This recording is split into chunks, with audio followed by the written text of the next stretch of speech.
Another day, another British Prime Minister has resigned. Are the forces that unleashed Brexit responsible for Britain's era of political chaos? Keir Starmer is the 6th UK Prime Minister in a decade. We're about to have the 7th. He announced his resignation on Monday, almost exactly 10 years to the day since the Brexit vote. Is this just a coincidence?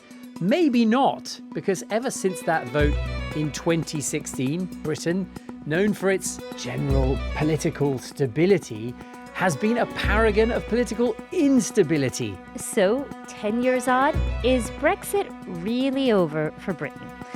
From the BBC, I'm Asma Khalid in Washington, D.C. And I'm Tristan Redman in London, and welcome to The Global Story on YouTube.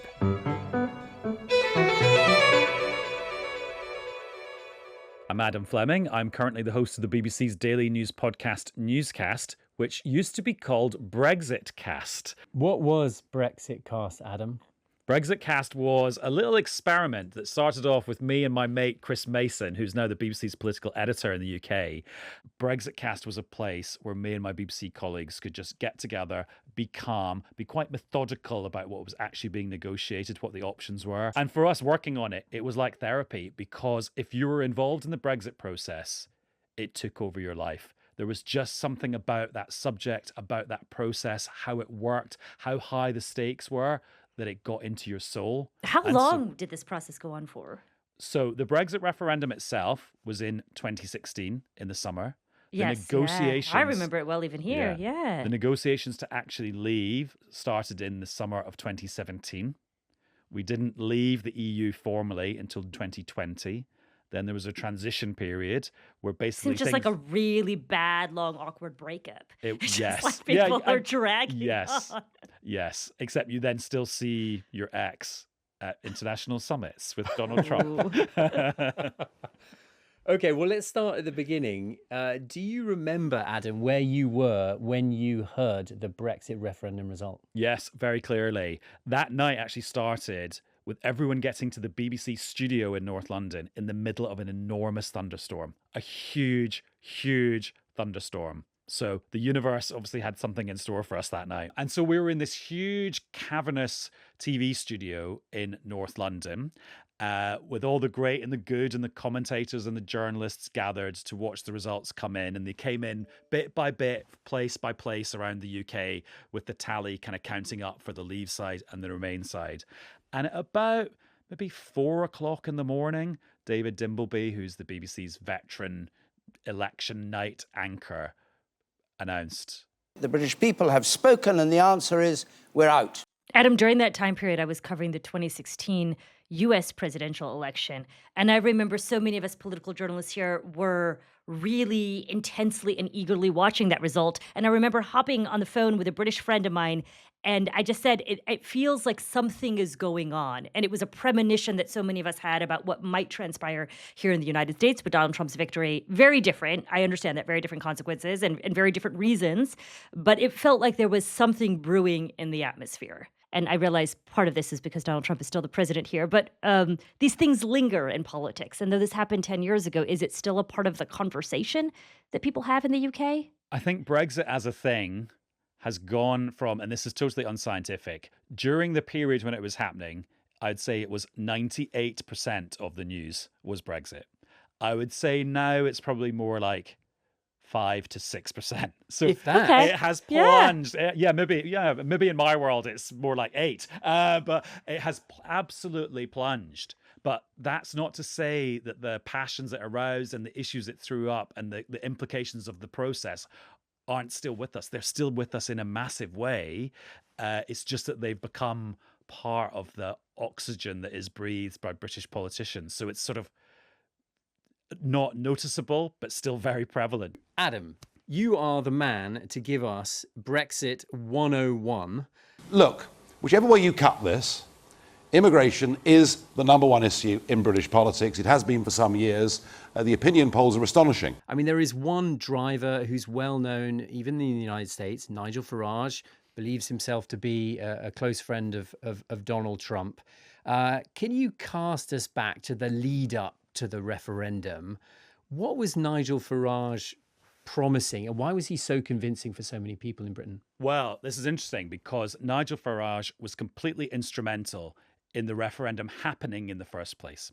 He was the leader of a upstart political party called UKIP, the UK Independence Party. He was a member of the European Parliament for Britain, so he was in the belly of the beast of the organisation that he hated. And he was a showman, he was an entrepreneur with political ideas, he was a character, and he just for years was banging this drum of the EU being a bad thing for Britain. We have no control. The only way we get control is to vote to leave the European Union. And so he was getting a lot of traction as well because UKIP was starting to do quite well in elections. And he was on the media all the time. And lots of the then Prime Minister David Cameron's political party were starting to get worried about the threat to them posed by UKIP. And so then he promised, ultimately, if I get re-elected in 2015 in the general election, I will hold a referendum on whether we should stay in the European Union or not. And David Cameron would quibble that it was because of the pressure from Nigel Farage, but I think most people who were covering politics then would say Nigel Farage played a huge role in making that referendum happen. But in the United States, he's known as Mr. Brexit. Yeah. Is that a fair moniker for him? I mean, if it hadn't been for Nigel Farage, there's a fair chance we would not have had Brexit. So it probably is a fair moniker. But in terms of what the leavers in general, and we call them leavers, the people who were advocating to leave, and that's a word that never existed before. And we also had one called Brexiteers, which they loved because it made them sound really kind of like swashbuckly, sort of Errol Flynn pirate types. And on the other side of the equation, you had Asma Remainers, who were then christened by their political opponents Ramonas because they were seen to be always moaning about things. Did they have a swashbuckling term? I can't remember the Remainers. No swashbuckling on and that also side. just that thing as well, like I think a lot of people on the Remain side were thinking, oh, we're here to campaign for, yay, what do we want? The status quo. Where are we going to go? Nowhere. We're going to remain. That's always politically a challenge. But I want to ask you, Adam, was the conceit that okay, in leaving the EU, maybe in some ways through, for example, trade deals, they might have a better relationship independently with the US? There were lots of different groups of leavers, and one of the leave groups were people who believed in this idea that they called global Britain. Because when you're a member of the European Union, you do not have your own national trade policy. When you join the EU, you hand the power to do trade deals or set tariffs or impose quotas on soybeans to the European Union, and that is all done centrally from the EU's HQ in Brussels. So a big group of leavers said one of the advantages of leaving the European Union is that Britain will have its own independent trade policy. We'll be able to go out and, be swashbuckling on the high seas like Britain used to be in the 19th century, a big naval trading power. And that will be one of the benefits of Brexit. And actually one of the key kind of the jewels and the crown, if you like, of that vision was a trade deal with America. Huge, huge, huge market. So what then happened with this free trade deal? Turns out doing a free trade deal with the USA is very difficult because A, the USA is a very hard negotiator. B, the president doesn't hold all the power. It's got to get through Congress as well.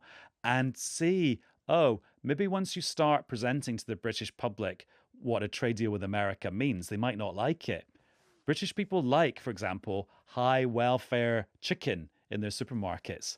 And there's this idea that American chicken is pumped with antibiotics or washed in chlorine or full of other pharmaceuticals. And so actually that sort of element of a US trade deal was never very popular with the public. Adam, I want to talk about some of the ways in which the UK has changed over these last 10 years. And maybe we can break this down into a couple of categories. I'm really interested both in immigration, because you say that was a major reason why many Brits wanted to leave, and then also on the economy. So maybe we could talk about immigration first. Yeah. If indeed one of the big reasons people voted to leave was to cut immigration, has immigration declined? So the way the UK measures migration is a figure called net migration, which is the number of immigrants basically being added to the population each year. And in the years immediately after Brexit and once COVID restrictions had eased, that net migration number, as it's called, reached nearly 1 million people Oh, in a wow. So single that year. meant many more people were continuing to move to the Yes. UK. Yes. And From where? Not that from was the EU? yeah, and that was a historically high number. So Oh, wow. EU people Wait, basically that was a historically high number. Yes, yeah. So we had a referendum where one of the Oh, main wow. claims of the winning campaign was that we will take back control of Britain's borders and there will be less migrants. And you could argue over whether that's a good thing or a bad thing till the cows come home. But as soon as we got reliable immigration figures after COVID, the number of immigrants coming to the UK had exploded in a uniquely recent historical way. But there is a nuance to this, Of isn't there, course. Adam? And the nuance is that if you pick apart the promise of the Leave campaign, it was not necessarily to stop immigration altogether. It was to control immigration and to Which people increase. read as reducing. Yes, it was to increase Britain's deciding power over who would be allowed in. Which type of immigrants you're saying? Yes, and consequently, that meant in the minds of many Brexit voters, we don't want so many people benefiting from freedom of movement from countries of the EU or Eastern Europe in particular, but we do want to choose people who have skills, who might want to come in from South Asia or other parts of the world. Yeah, where has a lot of this new immigration come from? So presumably it's Yeah. not coming as much from the EU. What does the graph show, Adam? So at that point, there were some new immigration schemes that were introduced in relation to things that were happening in the world. So there was a scheme for refugees from Ukraine because they'd just been invaded by Russia around about that time. Lots of people came through that route. Hong Kong, which historically had been British, but of course now part of China, there was quite a lot of political repression in Hong Kong at the time. The British government said, if you are a Hong Konger with British links and you want to flee the Chinese, come and make your home in Britain. You'll be very welcome. Also, in the wake of COVID, we had a huge need for people to work in the health service and also the social care service, so looking after adults who had care needs. And so there was a special visa for people who had those skills. And also our immigration system is in some places quite generous in terms of bringing your family and your dependents over as well. And so it turned out the UK had left the EU on the promise of more control over immigration, but it turns out the government didn't actually have a lot of control over immigration, and the numbers went through the roof, to use a British phrase.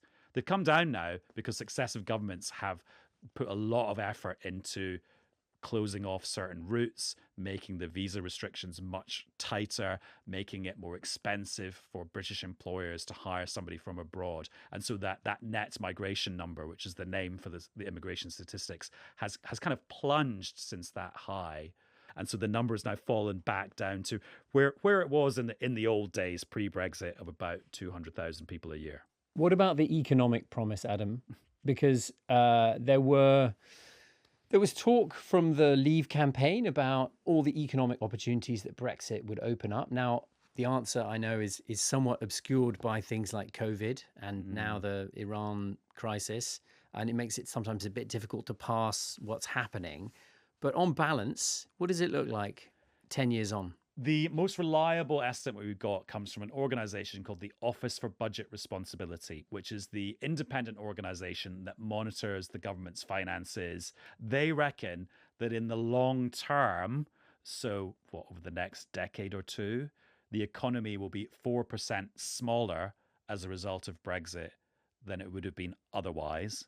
And they say if you look at imports and exports between the UK and the EU, that's fallen by about 15%. But the problem with all of these calculations is they are projections based on assumptions.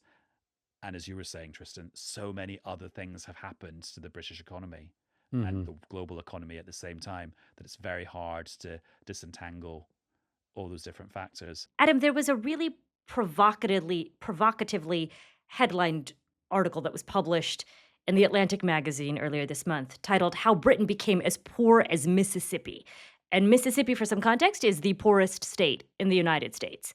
I don't know if you would say that's fair. Britain has been buffeted by kind of a lot of bad economic news that is not Brexit related. So Brexit's a factor, but it's not the only factor. And I just think your average British person, who am I to speak for the average British person, doesn't put their money troubles down to Brexit. They put their money troubles down to just the state of Britain for a long time, of which Brexit is a part. You don't hear people going, I feel really poor this month. It's because of Brexit. Let's put it that way. But they don't feel richer either, you're saying, because No, of Brexit. no. So, Adam, a decade later, is Brexit itself actually over? Brexit, as the act of leaving the EU, is done and dusted. The main legacy, I think, though, is just that Brexit created a new kind of line on the graph or division on the political map or whatever metaphor you want to use. And political scientists talk about cleavages, don't they? Which I always think is a slightly strange word to use. Cleavage in the political science world.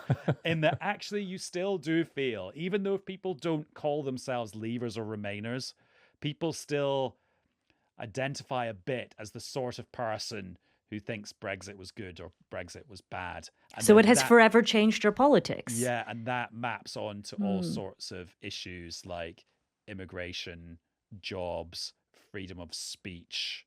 How do you react to terrible crimes? And also, for me as a political journalist, Brexit unleashed absolute chaos on our political system, where we basically felt like we got a new prime minister every 10 minutes.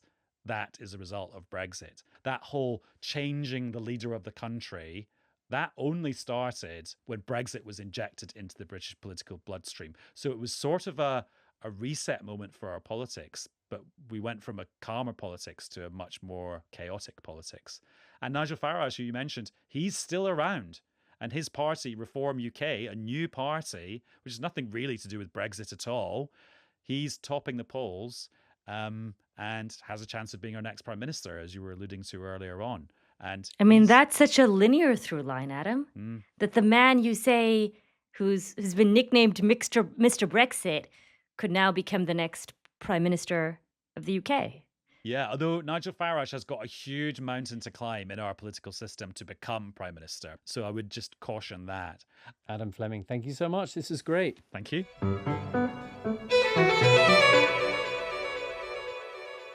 You know, Tristan, I was struck by what Adam said there a moment ago, that Nigel Farage still has, it seems, a mountain to climb to actually become prime minister. So more immediately, who could be Keir Starmer's replacement? So Keir Starmer has resigned. He will stay on in a kind of caretaker role until someone is chosen by his party to replace him.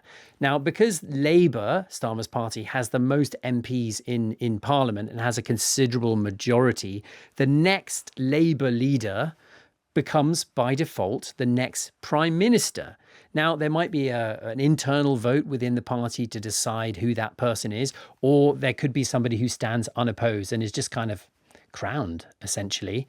The chances are that a man called Andy Burnham will be the winner and therefore the next prime minister of the country. Yeah, so he's a long-time political operator. He left Parliament a little bit more than a decade ago, and he has become mayor of Manchester, which is a city in the north of England. So he is expected to become leader of the party. He would then become prime minister. Now, there isn't another general election until 2029, most likely. I mean, things can change. But in theory, he would then have 3 years as prime minister and leader of his own party. Tristan, how is Andy Burnham fundamentally different than Keir Starmer? Why is he seen as being, for some Brits, it seems, the possible hope to save his party? People are excited about him in some corners of the Labour Party right now, because he does seem to be a little bit more kind of approachable, have a little bit more dynamism than Keir Starmer in some ways. Keir Starmer, some people thought, was a little bit staid. He's bringing some energy to things, but whether or not he's able to really excite the country, that's another question altogether. Despite this moment of political turmoil, you know, I was struck by how Adam described the last decade in the UK and what that's looked like after Brexit. And it seems like some of the major challenges are rather systemic. You know, he talked about, let's say, the economy or immigration. And so if whoever comes in next, What happens if they cannot fundamentally fix these systemic issues? From afar, Britain looks like it's in a fairly chaotic state. But if you look closely at what's happened over the last decade, the through line in all of it is, it would appear, a desire for change. That was the case in the Brexit referendum. People wanted out of the European Union. And every successive general election since then, it would appear that change is the one thing that voters are sure that they want.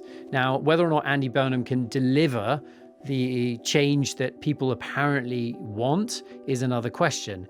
And if he's unable to, then the big showdown will be the 2029 general election, where Nigel Farage and others will have something to say about that. And that's it for The Global Story on YouTube. Thanks as always for tuning in. And if you appreciated our show, then I should mention that The Global Story is also available as an audio podcast. That's right, you can find us every weekday wherever you listen.